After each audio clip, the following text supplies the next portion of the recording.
there was at one point where I said, hey, I'm not sure if I want to play anymore.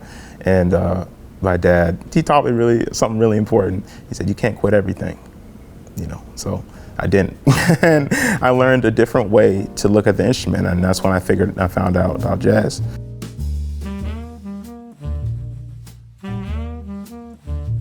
My name's Isaiah Thompson. I'm a pianist.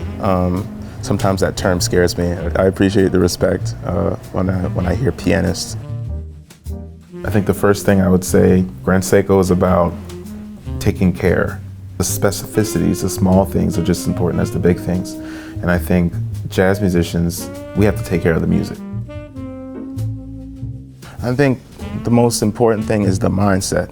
I've gained a few students over the past few years. The main thing I tell them is I know you're gonna technically get that. I have no question about that. If you practice something enough, the right way, you're gonna play it correctly.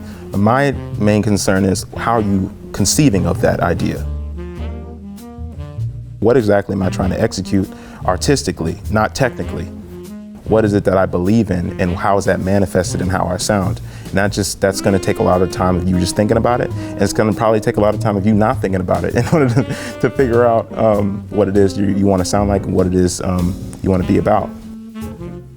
I have no choice but to talk about the music. It's the music, but it's also, I like to say, it's my belief system. Everything I believe is also, I feel, manifested or displayed in the music. And yeah, you have to be passionate about it. You have to love it, because you have to think about it, not necessarily all the time. You have to live in order to play.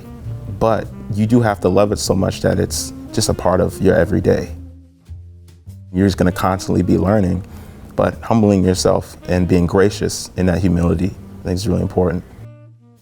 Julian, who plays saxophone, I grew up with him in Jazz House, and he was always the older one. I didn't have much of a relationship with him until later on, until we were at Juilliard together, because he was the older one who always had the knowledge. And I looked to him a lot of times for wisdom. Philip, who was playing bass, I've known him for so long. I met him at a camp right before, maybe in high school, and he could always play. He could always I had not heard somebody at that point that could play like that.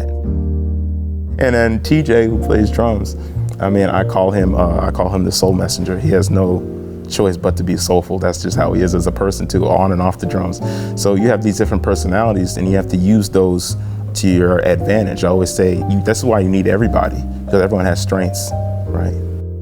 Sometimes the newest thing that you need is your sound upon something.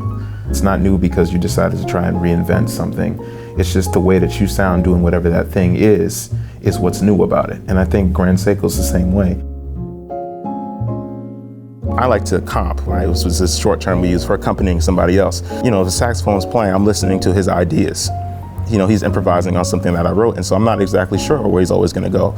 Now, when he starts to play something, I can maybe guess and see, okay, I think this is where he might, but even so, I might be wrong. So then I might have to adjust. I have to also listen to, okay, what's the bass player playing?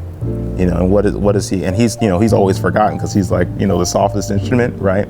But he's generally working the hardest, and then the drums, which is the loudest, right? You can't not pay attention to them too. So you kind of have to balance listening to everybody at the same time.